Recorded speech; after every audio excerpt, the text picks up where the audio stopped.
creatures of the night. It is Wednesday night. You know what that means. AEW Dynamite. This is the go-home show for the Dynasty pay-per-view. If you ask me, I did not like this in terms of it being a go-home show. This is your A show. This is your last-ditch effort in front of your largest, viewers. Because compared to Collision and Rampage, they don't have as much viewers as Dynamite. This is their last-ditch effort to get as many people to want to watch the pay-per-view.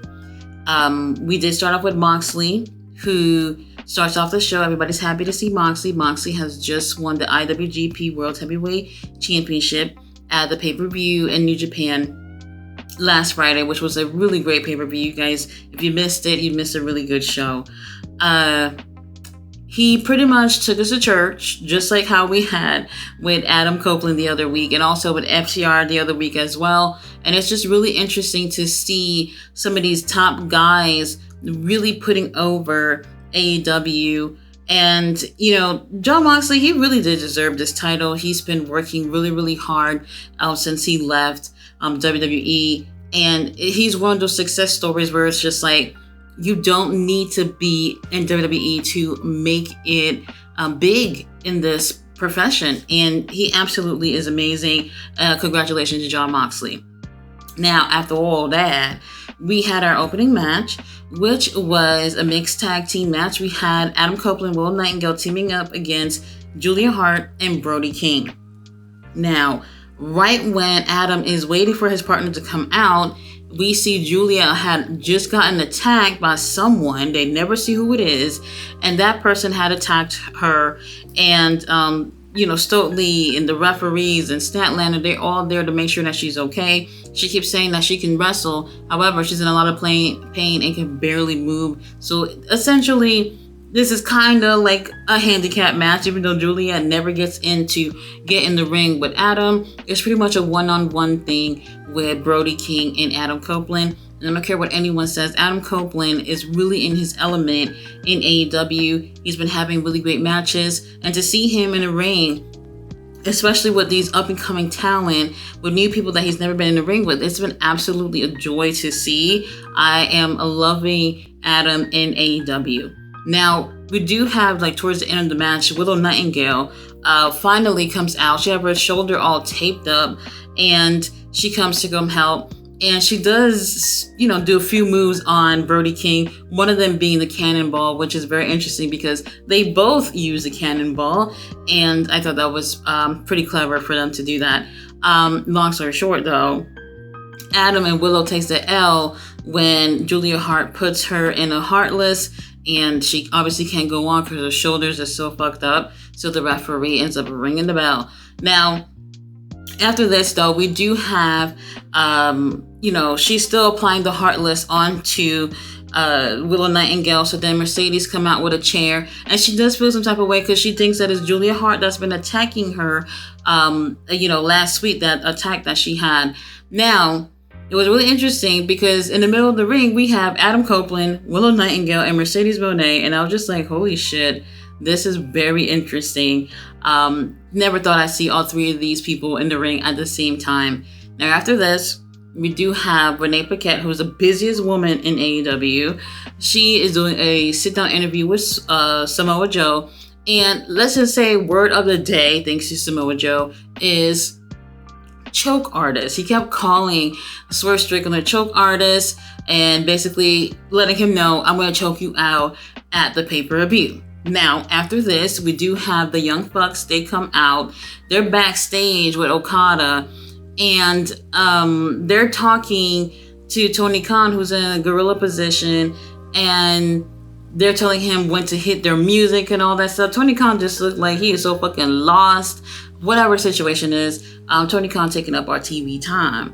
Now, we do have trios action with the Elite versus Daniel Garcia, Penta, and Pac. Match not bad. The Young Bucks are being super annoying in this match. I can't remember which brother it was, but he's on the microphone giving commentary during picture-in-picture, and then after picture-in-picture, he's still doing that, and it was just a little bit annoying. Whatever, you guys know I could care less about these guys, but Okada is so amazing. I love him. He ends up taking the win with a Rainmaker onto Daniel Garcia. And when he pins Daniel Garcia, he just had the biggest smile from ear to ear. And I thought it was so, so cute. Okada, thank you, Tony Khan. Thank you for getting Okada. Now, after this, unfortunately, we had this little fiasco with Chris Jericho and Hook, where Daddy Taz is the mediator in this whole thing. I've seen some ridiculous things in pro wrestling, but when I talk about something so forced, like Chris Jericho, I feel like lately has really been forcing his way through these younger talent. This is the most forced thing I've seen in a really long time with pro wrestling. I just cannot believe, like, they want us to believe that for whatever reason, Chris Jericho needs to have Taz to be with him so that he can tell Hook, who's across the ring, eating a bag of chips that's wrapped up in duct tape because they can't show the brand. And I'm just like, what is this? He's really trying to show Hook why he should be with him or listen to his advice or whatever. If he doesn't want to listen to you, Hook, he doesn't have to. And Taz, this, you know what? I'm not wasting my time on this. Absolute stupid shit. Stupid fucking shit that is just not worth your time. Chris Jericho ends up pushing Taz. Lords know if he was able to get his ass up after that. And then Hook, who just watched his father got pushed onto the ground, his ass casually walks over to Chris Jericho and just grabs him by his jacket. And I'm just like, wait, so somebody just push your daddy onto the ground and you just casually walk over to them? You run up and he can catch these hands. It was the most weirdest thing ever. And then the Hook got on the microphone, told him to leave the ring and that he's going to see him later, whatever. When I tell you, Hook has no bass in his voice, no conviction, no nothing. He doesn't sound like anything threatening whatsoever. I'm over this whole thing. And for whatever reason, this match between the two of them is going to be on the pay-per-view. Nobody wants to see this shit, Tony Khan. Moving on. Renee Paquette backstage with Swerve Strickland. Swerve says he doesn't have to be explaining anything about what he's going to do to Samoa Joe when later on they can meet up face to face and he's going to show him what it is that he's going to do. We'll get back to that in a moment. And then we end up having Deonna Purrazzo versus Mariah May. This was actually a great match. I really do enjoy Deonna. I think she's great in the ring. I really do love her style. Deonna ends up taking the win. Meanwhile, we have Luther and Tony. They are just absolutely, they're just giving us drama with the looks and just being so dramatic ringside. I absolutely love the whole Timeless Tony Storm thing with Luther. I think it's absolutely fun and amazing. And we finally get a character that really, really works. I know a lot of people don't like the whole thing, but we're getting a character and I think she's making the best of it and it's been really entertaining. Now, after the match though, Tony and Mariah, they end up attacking Deonna, and guess who shows up? Thunder Rosa. Thunder Rosa, who cut a promo the other day letting Deonna Purrazzo know, I don't need your bitch ass in my business, so stop coming out and saving me. But then you come out to save her? Okay, whatever.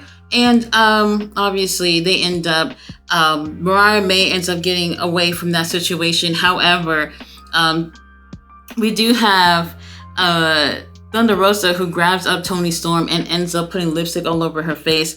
Absolutely fucking hilarious. I did love that. I thought it was really cool.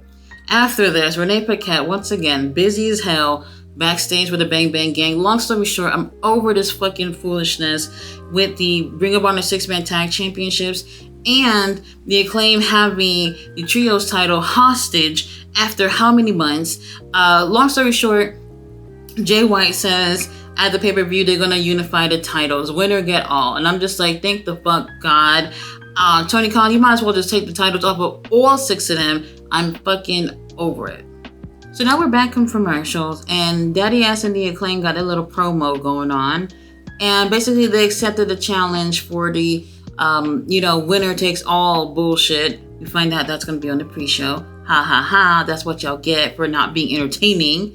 And then Max Caster was like, okay, before we do that, how about the Acclaim versus the Ass Boys on Collision? Whatever, nobody cares. Now, here we have Orange Cassidy versus Shane Taylor. The second I seen that Shane Taylor was going to be his opponent, I already knew. We already knew Orange Cassidy, of all people, is always going to win. Shane Taylor whoops his ass. However, after like 2, maybe 3 orange punches, Orange Cassidy ends up taking the win. Yes, this was, 3-on-2, 3-on-1 assault, whatever. And he still ends up winning. This is just so freaking annoying. So annoying. I'm not going to get into it. It's not worth getting my blood pressure up. One thing I do want to say, though, Anthony Ogogo, I think it's going to take some time to see how he really fits into Shane Taylor promotions. Not sure. Something about it just, he's not giving go-getter to me in this stable. We'll see what ends up happening as time passes. I'm not going to put too much on him. But I will say this.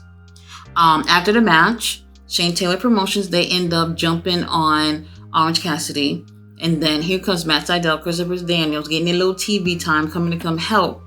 They come to come help. However, Trent Beretta attacks them from behind. And I'm just like, yes, finally. And Shane Taylor, Lee Moriarty, Anthony Ogogo, they still beating up on Orange Cassidy. They even held this bitch down to make sure he doesn't move. And Trent Beretta just goes to the back? Are you freaking kidding me? Why did not Trent go into that ring and beat the fuck out of Orange Cassidy? Or am I tripping? I just don't understand. They turn him heel and don't really do anything with him. He already missed like a week or so of TV, and they just keep having him pop up but not necessarily do anything. And I'm just like, do y'all actually have a plan for this shit? Or y'all just did this and was like, we'll figure it out on the way? I really don't know.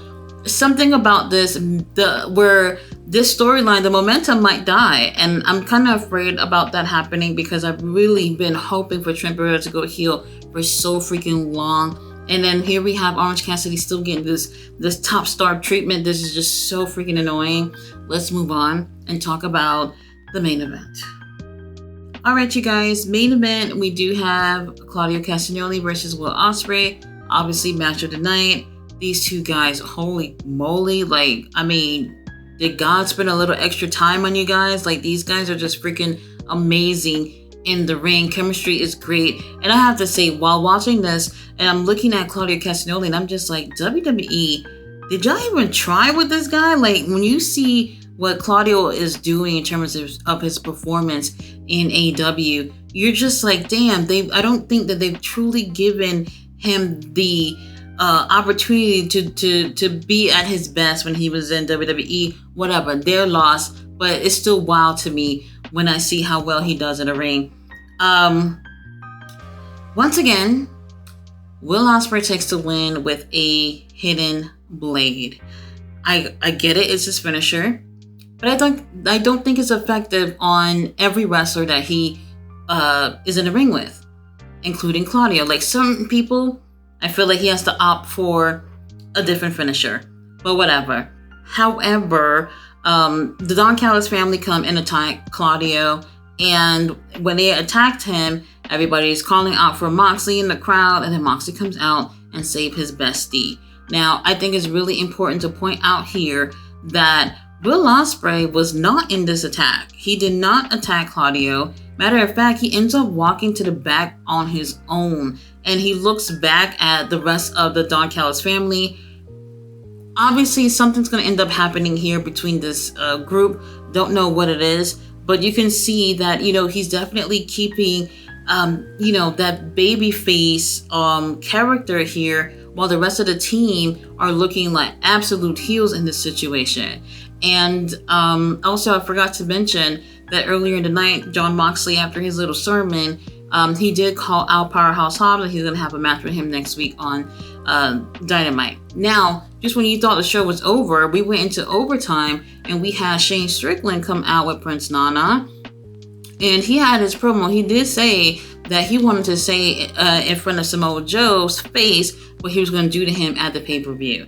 They get into each other's face, they're talking shit, and The thing is that Samoa Joe comes out and all these useless security guards come out with him, trying to keep these guys from getting in the ring with each other and beating each other up. Now, all the security guards are in front of Samoa Joe outside the ring, and here comes Swerve getting on the top turnbuckle and going for this dive / swerve stomp type of thing. I can't really explain it, but it looks so fucking cool. And then he ends up getting in the face of Samoa Joe. They do get into a scuffle, okay? However, Samoa Joe is standing tall after all of this. And I found it to be really interesting that once again, Swerve is getting his ass whooped. And, I don't know what's going to happen at the pay-per-view. I do kind of look at it as in maybe it's a little bit too soon for Swerve to win the title. I don't know. However, it was very interesting to see Swerve in that light, especially after being the one to call out Samoa Joe and yet getting his ass whooped. Now, look, you guys, if you missed the show, it ain't nothing. You can just watch some of the clips. Some of these things are not even worth watching. Don't even waste your freaking breath on watching Chris Jericho and this hook situation thing. It's just so stupid. Don't even watch it. But I will be back with Ring of Honor, and obviously I will be doing Rampage review, a watch along for Collision, and definitely doing a watch along for the Dynasty pay-per-view. So come back and check me out for that. Guys, thanks so much for watching my review. I'll see you on the next one.